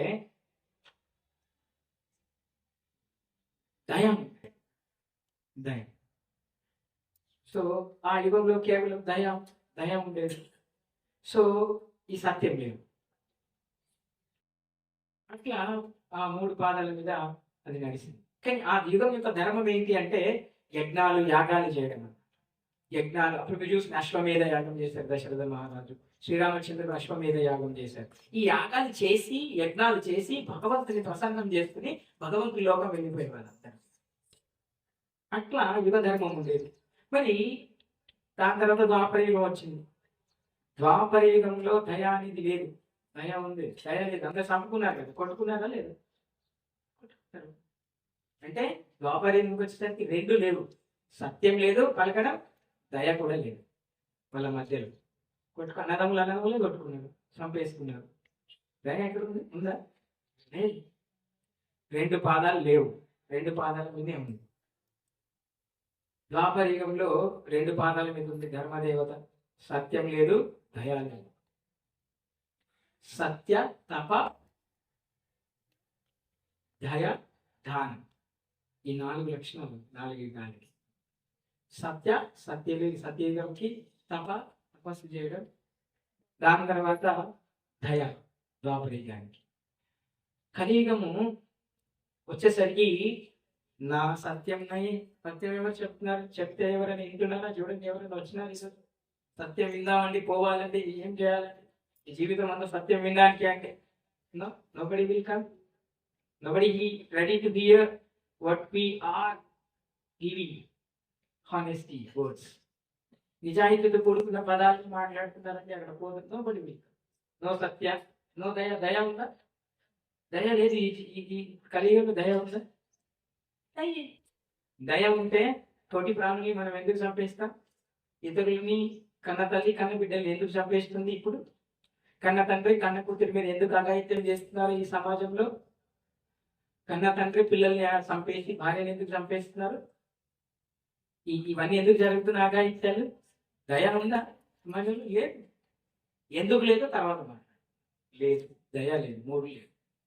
నా సత్యం వచనం నయ, నా సత్యం వచనం నయ, నా దయ, అవునా? నా తపస్సు అయితే మనకి సాధ్యం కలదు. ఈ గంట బిడ్డ కూర్చున్న వెంటనే నడుము వస్తాయి, కాళ్ళు వస్తాయి, మైండ్ ఎక్కడ ఉంటుంది, శరీరం ఎక్కడ ఉంటుంది, మనసు దడ దడ దడ దడ కూర్చొని రాలంట డబ్బల రాలేసి చూపినట్టుగా పోదాం పోదాం ఇటు పోదాం అటు పోదాం అంటే. అట్లాంటిది గంట సేపు కూర్చోం, తపస్సు యాడ చేస్తాం మనం? చేయలేదు. మరి ఎట్లా ఈ కలియుగం నీకు ఎట్లనయ్యా మరి మీ బతుకుడు? మీరు తపస్సు చేయలేదంటారు. మనకేమో 100 సంవత్సరాలు ఏమి, సత్యయుగంలో 1,00,000 సంవత్సరాలు, త్రేతాయుగంలో 10,000 సంవత్సరాలకి పడిపోయింది. ఒక సున్నా పోయింది, 10,000 సంవత్సరాలు. 10,000 సంవత్సరాలు ద్వాపరయుగంలో ఒక సున్నా పోయి మళ్ళీ 1000 సంవత్సరాలకు వచ్చింది. అది కలియుగంకి వచ్చేసరికి 100 సంవత్సరాలకు వచ్చింది ఒక సున్నా పోయి. ఆ 100 సంవత్సరాలు ఇప్పుడు పోయి 60 సంవత్సరాలకు వచ్చింది. నిజమే కనుక చెప్తారు. సో షష్టి పూర్తి చేసుకుంటేనే మస్తు ఈ జీవనం, అది కూడా అతి కష్టం. సో కాబట్టి ఈ 4 లక్షణాలు లేవు. అందుకని 3 పాదాలు పోయి ఒకే ఒక పాదం మిగిలింది. కేవలం ఈ యొక్క కలియుగంలో దానం ఉంది. మీరు చూడండి, మన కార్యక్రమం చేస్తే ఎంతమంది దానం ఇచ్చారు. ఎప్పుడైతే ఈ దానం అనేది ఈ యొక్క సమాజం నుంచి విముక్తి అయిపోతుందో ఈ పాదం కూడా విరిగిపోతుంది, ఈ అధర్మం అనేది ఎక్కువైపోతుంది. మనం అందరం కూడా అదృష్టవంతులం. ఎందుకంటే ఇంకా 10,000 సంవత్సరాల వరకు ఈ దానం అనేది ఉంటుందంట, ఈ ధర్మం అనే ప్రచారం ఉంటుంది. 10,000 తర్వాత ఎవ్వరు ఎట్లుంటారో తెలియదు. ఈ సమాజంలో ఇష్టం వచ్చినట్టు ఉంటారు. ఇంకా అసలు ఎట్లుంటారో, ఏం బట్టలు వేసుకుంటారో, ఏం అంటారో, ఏం మాట్లాడతారో, ఏం తింటారో ఎవ్వరికి తెలియదు. ఈ కలియుగం జరిగి 5,000 సంవత్సరాలకి ఇన్ని ఆకృత్యాలు చూస్తుంటే మనం ఇంకా 10,000 సంవత్సరాల తర్వాత ఎట్లుంటుందో మనకి తెలియదు. కాబట్టి మనందరం అదృష్టవంతులం. ఇప్పుడు ఇంకా కూడా భగవంతుడు ఈ కలియుగంలో ఇప్పుడు ఈ రోజుకి ఇట్లా కూర్చొని భగవంతుడి కథ వినగలుగుతున్నాం అంటే మనందరం అదృష్టవంతులమే. ఈ టైంకి ఈ రోజుకి ఇదే సమయానికి మీరు హాస్పిటల్లోకి వెళ్తే ఎంతో మంది ఎన్నో నయం కాని రోగాలతో బాధపడుతున్నటువంటి శరీరాలు ఎన్నో ఉన్నాయి. కానీ మనం మాత్రం భగవంతుడు ముంగట్టు. కానీ ఈ సమయానికి ఇదే క్షణానికి ఎంతో మంది కోర్టు గొడవలు పోలీస్ స్టేషన్లలో కొంటే తిరుగుతున్నారు రోజుల తరబడి. ఇదే సమయానికి మనం ఇక్కడ ఉన్నాం భగవంతుడు. ఇదే సమయానికి ఇప్పుడే ఇదే కనెక్షానికి ఎంతో మంది కక్షలతో పంచాయతీలతో కొట్టుకుంటున్నారు, తిట్టుకుంటున్నారు. మతి స్థిమితం లేక అనాథాశ్రమంలో ఉన్నారు. కొంతమంది ఎక్కడెక్కడో మెంటల్ హాస్పిటల్లో ఉన్నారు. కానీ మనం మాత్రం అదృష్టం ఉండి భగవంతుడు ముంగట్టున్నాం. భగవంతుడు అవకాశం ఇస్తేనే ఉన్నాం. భగవంతుడు మనకి కృత ఉంది కాబట్టే ఉన్నాం. మన హృదయంలో భగవంతుడి గురించి వెళ్ళాలని ఒక చిన్న ఆలోచన, ఆవగింజంత ఆలోచన ఉంది కాబట్టి మీరు ఇక్కడికి రాగలిగారు. లేకపోతే రాలేము. ఇదే ఉండాలి మనందరికీ. కలియుగంలో మనకు ఉండాల్సిన లక్షణం ఇదే. దానం ఉండాలి, ఓకే, కానీ దయ కూడా సంపాదించుకోవాలి. ఖచ్చితంగా భగవంతుడి కార్యక్రమానికి వెళ్ళాలనేటువంటి కోరిక ఉండాలి. భగవంతుడి నామం వినాలనేటువంటి కోరిక ఉండాలి. భగవంతుడికి సేవ చేయాలనేటువంటి కోరిక ఉండాలి. భగవంతుడి నామాన్ని జపించాలనేటువంటి కోరిక ఉండాలి. ఆ కోరికనే, ఆ హృదయమే మిమ్మల్ని ఇక్కడి వరకు నడిపించుకొస్తుంది. ఆ కోరికనే మిమ్మల్ని ఇక్కడికి తీసుకొస్తుంది. అదే కోరిక మిమ్మల్ని బృందావనానికి తీసుకెళ్తుంది. అదే కోరిక మిమ్మల్ని ఢిల్లీకి తీసుకెళ్తుంది. అదే కోరిక మిమ్మల్ని ఊటీకి తీసుకెళ్తుంది. అదే కోరిక మిమ్మల్ని కాశ్మీర్ కూడా తీసుకెళ్తుంది. అదే కోరిక మిమ్మల్ని భగవంతుడి వైపు కూడా తీసుకుపోతుంది. అదే కోరిక మిమ్మల్ని వైకుంఠం కూడా తీసుకుపోతుంది. అదే కోరిక మిమ్మల్ని గోలోకాన్ని కూడా తీసుకోలేదు. ఆ కోరిక లేనప్పుడు నా విద్యతే నా శ్మశానం, శ్మశానంతో సమానం మన శరీరం. మన ఇల్లు శ్మశానం సమానం. అందుకనే మన ఇల్లుని మనము ఇల్లు లాగా కాదు. నేను క్లాస్లో చేస్తాను. ఏం లాగా ఉంచాలి? సో ఇల్లు ఎలా ఉంచాలి? గృహాలయం లాగా ఉంచాలి. గృహం వేరు, ఇల్లు వేరు, గుర్తుపెట్టుకోవాలి. ఇంట్లో మనం అంటే ఇంటికి ఇంటి పెద్ద మనిషి వాళ్ళు రమ్మని అంటామా? అలా కాకుండా ప్రతి ఇంటికి పెద్ద మనిషిని ఎవరిని ఉంచాలి తెలుసా? భగవంతుని ఉంచాలి. మన ఇంట్లో భగవంతుడికి గుడి పెట్టుకుంటాం. మనం ఎక్కడొక దగ్గర ఏం చేస్తారంటే గుడిలో ఎట్లయితే భగవంతుడు ఇక్కడికి వచ్చి మన భగవంతుడి కష్టాలు చెప్పుకోవాల్సిన అవసరం మనకి తక్కువగా రావు. మన ఇంట్లోనే గుడి ఉండాలి. ఎక్కడైతే భగవంతుడి సెంటర్ గా పెట్టి జీవనాన్ని సాగిస్తున్నారో వారి యొక్క ఇల్లుని గృహాలయం అంటారు. ఇద్దరు ఉంటారండి శాస్త్రంలో జీవనం సాగించేవాళ్ళు. ఒకటి గృహస్థ, గృహమేది అని ఇద్దరు ఉంటారు. గృహస్థ జీవనం, గృహమేది ఇద్దరు ఉంటారు. గృహస్థులు అని ఎవరిని అంటారంటే ఎవరైతే భగవంతుని యొక్క ఆధీనంలో కాకుండా, భగవంతుడు చెప్పినట్టు కాకుండా ధర్మంగా కాకుండా, సనాతన ధర్మం చెప్పినట్టుగా కాకుండా, వాళ్ళకి నచ్చినట్టుగా, వాళ్ళకి వ్యవహారం ఎట్లా వస్తే అట్లా జీవనాన్ని సాగిస్తున్నారో వాళ్ళని గృహస్థులు అని అంటారు. ఎవరైతే శాస్త్రానికి అనుగుణంగా, ఎవరైతే భగవంతుడు చెప్పారో ఆ విధంగా, ఎవరైతే ధర్మానికి అతిగా అంటే ధర్మానికి దగ్గరగా జీవనాన్ని సాగిస్తున్నారో వారిని గృహమేది అని అంటారు. మీరు ఆలోచించుకోండి, మీరు గృహస్థుల గృహమేదులు. మీ ఇల్లు ఇల్లా లేకుంటే గృహం. మీ ఇల్లు గృహంలా ఉండాలనుకుంటారా? ఇల్లులాగా ఉండాలి. ఇల్లు అంటే కేవలం బాధలతోటి దుఃఖాలతోటి ఉంటనే ఉంటారు, ఒకటి కాకపోతే ఒకటి, ఒకటి కాకపోతే ఒకటి. ఎట్లయితే నీళ్ళ బావి తోడితే ఎక్కడి నుంచో వచ్చి నీళ్ళు ఊరుతాయి కదా, అట్లని మీరు ఈ దుఃఖాలేమైనటువంటి బావిలో మీరు ఎంతసేపు భగవంతుడి వైపు ఉండరు, ఎంతసేపు అయితే భగవంతుడిని మీరు సెంటర్ పాయింట్ పెట్టరు, అప్పటి వరకు మీకు ఆ బావిలో నీళ్ళు ఊరినట్టుగానే బావిలో మీ దుఃఖాలు ఊరుతూనే ఉంటాయి. దుఃఖాలు ఊరద్దంటే ఏం చేయాలి? మనం భగవంతుడి యొక్క నామస్మరణ చేయాలి. ఏమని చేయాలి చెప్పండి అందరికి కూడా. ఓం నమో నారాయణ కృష్ణ. మనకి ఎలాంటి కర్మ అంటారు? ఎప్పుడైతే భగవంతుడిని సెంటర్లో పెట్టి చేసేదాన్ని కర్మ అన్నారు. కర్మ అన్నారు. కర్మ దేనికి అంటారంటే కేవలం మన యొక్క ఇంద్రియాల కోసం మాత్రం చేసే పనులను మాత్రమే కర్మ అంటారు. భగవంతుని సెంటర్లో పెట్టుకొని కనుక మనం ఏదైతే కర్మ చేస్తే అది భగవంతుడి కర్మ అయిపోతుంది. నేను ప్రభు జిందాకున్నాను, ప్రభు దివ్యంగా నేను కూర్చోవడానికి ఇక్కడ కుర్చీ చేశాను, ఇక్కడ ఆల్టర్ చేశాను. ఇప్పుడు భగవంతుడు ఆయన పని చేస్తున్నాను. మీరు పని చేస్తున్నప్పుడల్లా భగవంతుడు ఇస్తే ఈ కర్మ మొత్తం భగవంతుడికి తెలియదు. ఆ కర్మలో మిమ్మల్ని ఎవరిని ఇబ్బంది పెట్టాలనుకున్నా, ఆ కర్మ వల్ల మీకు ఏమైనా దుఃఖాలు వచ్చేవి ఉన్నా భగవాన్ దేఖలేదు. भगवान ने बोल रहे हैं हम देख रहे हैं योगक्षेमం వహామహ తేషాం సతత యుక్తానం. భగవంతుడు చెప్తారు స్వయంగా, ఎవరైతే నా యొక్క ధ్యానం చేస్తారో, ఎవరైతే నా గురించి నన్ను జీవనంలో తీసుకొని జీవనాన్ని సాగిస్తారు, ఉస్కా క్షేమం మై దేఖేగా, I will take care of you. మీదే మీకు దుఃఖం రాకుండా నేను చూస్తాను, మీ కష్టం రాకుండా నేను చూస్తాను. మీకు రానే రాదు.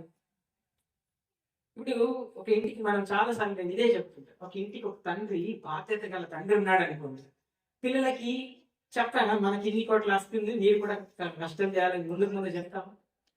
పిల్లలకి చెప్తాం మనం ఏం కష్టం చేస్తున్నాము, చెప్పకుండా ఏం చేస్తాం, వాళ్ళకి కావాల్సింది తీసుకుపోయి రెడీగా వంట చేసి అమ్మ చెప్పి పెట్టి ఇచ్చేస్తాం.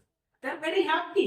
దే డోంట్ హ్యావ్, వాళ్ళకి తెలియదు ఇప్పుడు, వాళ్ళకి మీరు తప్ప వేరే లోకం లేదు. ఇంకా మీరు ఏది చెప్తే అదే సత్యం, ఏది మీరు చెప్తే అదే వాళ్ళకి లోకం, అవునా కాదు?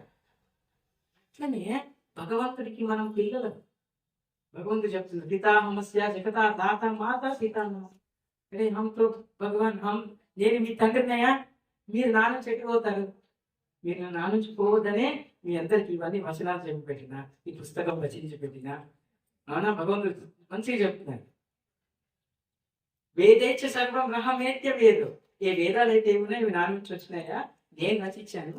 ఆ వేదాల గురించి చదివితే నా గురించే తెలుసుకోవాలని భగవంతుడు చెప్తున్నారు భగవద్గీతలో. ఇంకేం చెప్తున్నారంటే ఇందాక మనం చెప్పినట్టు, మరి ఎం వాపి స్మరణ భావన్, మరి మళ్ళీ తిరిగి భగవంతుడా నేను నీ యొక్క భక్తుడిగా జన్మించాలంటే మంచిగా నీ నామాన్నే పట్టుకుని నాకు ఎటువంటి బాధ లేకుండా నేను జన్మ తీసుకోవాలంటే ఏం చేయాలి? భగవంతుడు చెప్తున్నారు అంతకాలేచ మామేవ స్మరన్ ముక్తాకలే. భగవంతుడు అంతకాలంలో మీరు నన్ను స్మరిస్తే మీరు నా దగ్గరకు వచ్చేస్తారు. మరి ఇంకా మరి అంతకాలం దాకా పోకుండా ఈ మధ్యలో ఏం చేయాలి? మరి నేను ఈ మధ్యలో ఈ జీవితం ఉంది కదా, ఈ మధ్యలో జీవితాన్ని ఎట్లా గడపాలి? భగవంతుడు చెప్తున్నాడు జన్మ కర్మ చ మే దివ్యం ఏవం యో వేత్తి తత్వతః తత్వా దేహం పునర్జన్మ నైతి మామేతి సో అర్జున. భగవంతుడు చెప్తున్నారు స్వయం, ఓ అర్జున, నా జన్మము మరియు కర్మల దివ్యత్వము ఎరిగిన వాడు దేహము విడిచిన పిమ్మట తిరిగి ఈ భౌతిక జగత్తులకు రావాల్సిన అవసరము లేదు, శాశ్వతమైన నా ధామం నందే ఉండగలరు అని చెప్తున్నారు భగవంతుడు. Krishna is trying to say. మరి మనకి ఇంత మంచి అవకాశం ఉంది కదా, మరి ఇక్కడ ఊరికే ఎన్నిసార్లు దుఃఖపడడం ఎందుకు? నేను మీకు చాలాసార్లు చెప్తున్నాను, భగవంతుడు దివ్య లోకం ఉంటుందండి, ఇదంతా కూడా భౌతిక లోకం కప్పబడింది. ఇది భగవంతుడు చూపించకుండా ఉండడానికి ఏర్పాటు చేసినటువంటి లోకం ఇది. దీనిపైన ఆధ్యాత్మిక లోకం ఉంది, ఆధ్యాత్మిక లోకాలు ఉన్నాయి, అనంతమైనటువంటి ఆధ్యాత్మిక లోకాలు ఉన్నాయి. ఆ పైన కైలాసం ఉంది, ఆ పైన మంచిగా భగవంతుడి వైకుంఠం ఉంది, ఆ పైన గోలోకం ఉంది. ఎన్నో ఉన్నాయి లోకాలు. నేను విఠల్ని పూజిస్తున్నాను, పాండురంగ విఠల్ని. వైకుంఠంలో పాండురంగ విఠల్ లోకం ఉంటది. అక్కడికి అందరూ ఆ వైకుంఠాన్ని, ఆ పాండురంగ భక్తులు ఎవరున్నా అందులోకి వెళ్ళి అక్కడ భగవంతుడు విఠల్ లాగానే దర్శనమిస్తారని. ఎవరైతే వైకుంఠంలో వెంకటేశ్వర స్వామి నాకు బాగా ఇష్టం, నేను వెంకటేశ్వర స్వామినే పూజిస్తా అని చెప్తున్నారు భగవంతుడు. మీరు వైకుంఠంలో వెంకటేశ్వర స్వామి రూపంలో మీకు ఒక లోకం ఉంటుంది. అందుకని భగవంతుడు ఇదే 4వ అధ్యాయంలో చెప్తారు. ఏమనంటే యాంతి దేవా వ్రతన్యాంతి పితృన్యాంతి పితృవత భూతాని యాంతి భూతేజ. భగవంతుడు చెప్తున్నాడు, ఒకవేళ మీరు దేవతల్ని పూజిస్తే దేవతల లోకంలోకి వెళ్ళిపోతారు. మీరు పితృదేవతలను పూజిస్తే పితృలోకంలోకి వెళ్ళిపోతారు, పితృలోకంలో పుడతారు. అదే మీరు భూతాలని పూజిస్తే భూతాలతో పుడతారు. భగవంతుడు చెప్తున్నారు. చేస్తారు కదా, మనం సమాజంలో కొంతమంది చేస్తారు, భూతాలను పూజిస్తారు, ప్రేతాలను పూజిస్తారు కదా. వాళ్ళకి కూడా ఒక లోకం ఉందండి, భూమి నుంచి 1వ లోకం. ఆ లోకంలో జన్మ తీసుకుంటారు. కానీ భగవంతుడు చెప్తున్నారు, నన్ను పూజించిన వాళ్ళు నా యందే ఉంటాడు, నా లోకంలోనే ఉంటాడు. కాబట్టి మనం గుర్తుపెట్టుకోవాలి. మరి దేవతల్ని పూజించి దేవతల లోకంకి వెళ్దామా? స్వయంగా చెప్తున్నారు భగవంతుడు, నన్ను పూజిస్తే నా దగ్గరికి వస్తారండి అని చెప్తున్నారు. ఇంత మంచి ఆప్షన్ ఉండగా, ఇంత మంచిగా మనకి భగవంతుడు చెప్పంగా, మరి ఇంత మంచి భగవంతుడు జ్ఞానమీయంగా మనం ఏ జ్ఞానం పంట వెళ్దామండి చెప్పండి. ఈ జ్ఞానం లేక ఎంతో మంది సమాజంలో ఏదో మతంలోకి వెళ్ళిపోతున్నారు. వాళ్ళు అక్కడ ఏదో ఉందనుకుంటున్నారు. ఇంట్లోకి వస్తే దివ్యమైనటువంటి అమృతం కూడా సరిపోయినటువంటి భగవంతుడి నామం, అమృతం కంటే విలువైన భగవంతుడి ప్రసాదం, అమృతం కంటే విలువైన భక్తులు చేసేటువంటి సేవ, భగవంతుడు సమానంగా చూసేటువంటి మర్యాద మన ధర్మంలో మాత్రమే దొరుకుతుంది. ఏ ధర్మంలో దొరకదు. ఏ ధర్మం మీరు ఏ మతంలోకి వెళ్ళి చూసినా అక్కడ దయ ఉండదు, సత్యం ఉండదు, హింసనే ఉంటుంది, ఇక మిగతా ఏముండదు. కానీ కేవలం మన యొక్క ధర్మంలో మాత్రమే, మన యొక్క సంగత్యంలో మాత్రమే, సత్సంగంలో మాత్రమే దయ, అవునా, సత్యం, దాని తర్వాత దానం, దాని తర్వాత మనకి ఇవన్నీ కూడా ఇంట్లో ఉంటాయి. చూడండి ఈ కార్యక్రమం ఎంత మంచిగా, అందరు దానం ఇస్తే, అందరు దయ ఉంటే, భగవంతుడి యొక్క హృదయంలో దయ ఉండాలి. భగవంతుడి హృదయంలోకి వచ్చి చలో అని అంటే మనకు అక్కడికి దయ వచ్చేసింది, దానం వచ్చేసింది. కాబట్టి శాస్త్రంలో చెప్తారు, మనం సంపాదించిన రూపాయిలో అసలు నిజానికి 75 పైసలు ఖర్చు పెట్టాలంటారు భగవంతుడికి. కానీ సమాజంలో నడుస్తుందా? ఇప్పుడు మన భౌతికంలో జీవనం చేయాలి కాబట్టి మనకు నడవదు కదా. పిల్లలు గృహస్థ జీవనంలో ఉన్నాయి కదా మనందరం. కాబట్టి కనీసం ఒక 25% అయినా భగవంతుడు దాంట్లో ఖర్చు పెట్టాలి. రూపాయి 25 పైసలు భగవంతుడికి ఖర్చు పెడితే మిగతా 75 పైసలు శుద్ధి అవుతుందని శాస్త్రంలో ఉంది. ఇది కలియుగంలో ఎక్సెంప్షన్. మనకి రూపాయి ఉంటే 25 పైసలు నేను భగవంతుడికి దానంగా ఇస్తే ఆ మిగతా మన దగ్గర ఉన్న 75 పైసలు శుద్ధం అవుతాయి. ఏమైతాయి అని అనుకోవద్దండి మీరు. ఆ డబ్బులతో ఏమైతుందంటే ఆ డబ్బులతో మన పిల్లలకి ఆహారాన్ని తీసుకొచ్చి ఇస్తే వాళ్ళు మంచి ఆరోగ్యాన్ని పొందుతారు. మంచి ఆరోగ్యం ఉండడం వల్ల మన సంతానం వృద్ధి చెందుతుంది, మన తరం వృద్ధి చెందుతుంది, మనం ఆనందంగా ఉంటాం, మంచి కుటుంబం అనేది మనకి పోషణ అవుతుంది. ఒకవేళ ఆ డబ్బు గనుక శుద్ధి కాలేదనుకోండి, ఆ ధనం గనుక ధర్మంగా ఉండలేదనుకోండి, ఎప్పుడు ఇంట్లో కష్టాలు. ఆ డబ్బు ఏది ఉన్నా మనకి బరకత రాదంటారు కదా. ఆ దాంతో ఎప్పుడు చూసినా కష్టాలే వస్తాయి. ఏ రకంగా మీరు ఆ ధనాన్ని ఖర్చు చేసినా తిరిగి మళ్ళీ మీకు దుఃఖం వస్తుంది, రోగం వస్తుంది. ఇవన్నీ ఖర్చు అయిపోతాయి అంటారు కదా. నువ్వు ఇక్కడ పెట్టకపోతే ఎక్కడో ఒక దగ్గర అవి ఖర్చు అవుతాయని అంటారు. ఖచ్చితంగా ఖర్చు అవుతాయి. అమ్మవారే సాక్ష్యం, అమ్మవారు ప్రతిరూపం, లక్ష్మీదేవి ప్రతిరూపం కదా వాసవి మాత. కాబట్టి వారు ఎక్కడ ఉంటారు? ఎవరైతే అట్లా ఉండాలనుకుంటారు, అమ్మవారు ఎక్కడ ఉండాలనుకుంటే ధర్మంతో కూడిన దానంలో ఉండాలని, ధర్మంలో ఉన్నటువంటి ధనంలో ఉండాలని, ధర్మంగా దాచుకునే వారి దగ్గర ఉంటారు. అంతేగాని అక్కడ ఇస్తే ఏమొస్తారు. కానీ చాలా మంది ఎన్నో రకాలుగా ఖర్చు పెట్టే వాళ్ళు ఉంటారు ధనాన్ని, ఎక్కడెక్కడో ధనాన్ని ఖర్చు పెట్టేవారు. కాబట్టి మీరందరూ కూడా భగవంతుడి కైంకర్యంలో, భగవంతుడి యొక్క సేవలు మన జీవితాన్ని పడడానికి ప్రయత్నించాలి. ఇందాక మనం జన్మ కర్మచ గురించి చెప్పుకున్నాం. అంటే భగవంతుడు ఏం చెప్తున్నారంటే ఈ మధ్య జీవనంలో ఏం చేయాలి? అంతకాలంలో భగవంతుడు నామస్మరణ స్మరించాలంటే మనకి సాధ్యమవుతుందా? మరి ఎట్లయితే పిల్లలు సంవత్సరం మొత్తం చదువుతానే కదా ఎగ్జామ్ లో చదువుకున్నది రాస్తారు, అట్లనే మనం ఏం చదవకుండా లాస్ట్ కి రామ కృష్ణ అంటే వస్తారా భగవంతుడు? రారు. మనం సాధన చేయాలి. భగవంతుడి వారంలో ఒక్కో రోజు కూడా కాదండి, వారంలో ఒక రోజులో 1 గంట, 2 గంటలు, 3 గంటలు భగవంతుడి యొక్క స్మరణలో, భగవంతుడి యొక్క ఆనందంలో, భగవంతుని చూపుట్లో ఇంద్రియాలని శరీరాన్ని పెట్టాలి.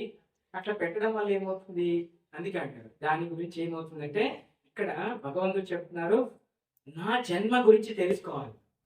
అందరిలాగా చాలా మంది ఉంటారు, రాముడు మనలాగానే జన్మనే, రాముడు కూడా మర్యాద పురుషోత్తముడు కదా, రాముడు కూడా మానవుడు కదా, కృష్ణుడు కూడా ఒక తల్లిలే గర్భంలోనే జన్మించిండు అని ఇట్లా కొట్టి పారేస్తారు. హిందూ కాని వాళ్ళు, అవునా, సనాతనం కాని వాళ్ళు ఈరేం దేవతని పూజిస్తారా, వాళ్ళు కూడా మనలాగానే పుట్టినారు అంటారు సమాజంలో. కాదే, అందుకనే భగవంతుడు ఈ శ్లోకంలో చెప్తున్నారు. వారికి ఈ శ్లోకం తెలియదు కదా. జన్మ కర్మచం ఏ దివ్యం యోగం వేరు తత్వత. ఒరే యారా, మనం పుట్టేదానికి భగవంతుడు పుట్టేదానికి చాలా తేడా ఉందిరా. మనం కృష్ణుడు పుట్టడానికి ముందు, పుట్టిన తర్వాత, పుట్టక ముందు యోగమాయతోటి ఆ యొక్క ఆమె గర్భంలో ఆ యోగమాయతోటి ఉబ్బిస్తున్నాడట కనుకొని. ఇట్లా నాకు లోపల సంతానం ఉంది అని అనుకోవడానికి యోగమాయ. జన్మ వచ్చిన తర్వాత భగవంతుడు అక్కడ ప్రత్యక్షమై, సో భగవంతుడు చతుర్భుజాలతోటి విష్ణు రూపాన్ని చూపిస్తారు వాళ్ళిద్దరికి ముందు వాళ్ళ అమ్మకి, వసుదేవుడికి, ఆమెకి, దేవకి. సో కాబట్టి మనం తక్కువ అంచనా వేయదు. భగవంతుడు మనలాగా జన్మ తీసుకుంటారని అసలు మనం చేసేటువంటి పనులని కర్మలు అంటారు, కానీ భగవంతుడు చేసే పనులని లీలలు అంటారు. కర్మ అనకూడదు, భగవంతుడు పని చేసింది అనవద్దు. భగవంతుడు లీలలు చేసిందని చెప్పాలి. ఎవడైనా క్వశ్చన్ అడిగినారు అనుకోండి, మీ దేవుడు ఏం చేసి, మా దేవుడు చేసిన లీలరా బాబు, పనులు కర్మలు కావు. కేవలం మనుషులం మనమే కర్మలు చేస్తాము. మనం చేసే పనులని కర్మలు, వాటి వల్లనే మనకి ఫలితం, ఆ ఫలితం వల్లనే మనకి జన్మలు వస్తాయి తప్ప భగవంతుడిని మనం పోల్చుకునే స్థితి మనకి లేదు. కాబట్టి భగవంతుడు చేసిన కథలు వినాలి. భగవంతుడు అదే అంటారు, నా గురించి వినండి, నేను చేసిన లీలల గురించి వినండి, నేను చేసిన లీలల గురించి చదవండి. అప్పుడు మీకు తెలుస్తుంది నేనేం చేశాను, ఎందుకు జన్మెత్తాను, నా కోసం ఎత్తాను. భగవంతుడికి ఏం అవసరం అండి జన్మెత్తడానికి? భగవంతుడికి ఏం అవసరం అండి ఈ భోగాలు తినడానికి? భగవంతుడికి ఏం అవసరం అండి ఈ మంచి లగ్జరీగా ఉండడానికి? ఆయన ఆయననే కదా భగవంతుడు. ఆయన తలుచుకుంటే అన్నీ వస్తాయి కదా. ఆయన నుంచి కదా ఐశ్వర్యం వస్తుంది, ఆయన నుంచే కదా అందం వస్తుంది, ఆయన నుంచే కదా కీర్తి వస్తుంది, ఆయన నుంచే కదా సర్వం వస్తుంది. మరి ఆయనకి ఎందుకని ఇవన్నీ?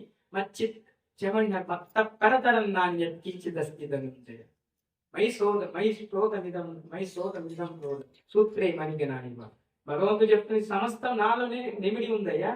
ఇంకా నాకు మీరు పెట్టేది ఏంటి? కాకపోతే మనల్ని ఉద్ధరించడానికి, మనల్ని భక్తులుగా మార్చడానికి, మనల్ని తిరిగి తన వైపు చూసుకునేలా చేసుకోవడానికి భగవంతుడు ఇవన్నీ కూడా భజనలు, కీర్తనలు, సేవలు, ఈ సత్సంగాలు ఇవన్నీ పెట్టాడు.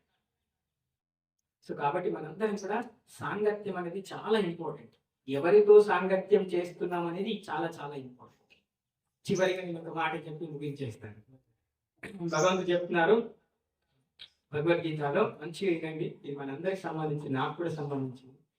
ధ్యాయతో విషయాన్ పుంస సంగస్తేషు ప్రజాయతే సంగాత్ సంజాయతే కామః కామాత్ క్రోధోభిజాయతే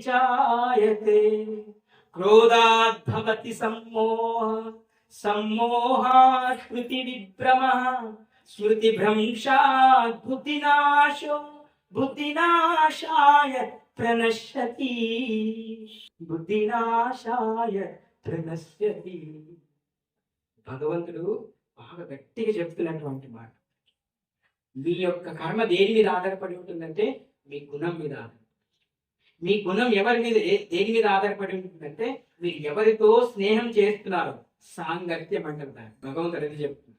ధ్యాయతో విషయానుపుంసః సంగస్తేషు ఉపజాయ సంగాత్ సంజాయతే కామం. మీరు ఎవరితో స్నేహం చేస్తున్నారో అక్కడి నుంచి కామం అనేది మొదలవుతుంది, అంటే కోరిక అనేది మొదలు. ఇప్పుడు మన నలుగురం కలిసామనుకోండి, ఏ ఛాయ్ తాగుదాం మరా అని ఎవడో కూడా ఆడ అన్న మాటకి మనం పోయి ఛాయ్ తాగాలి.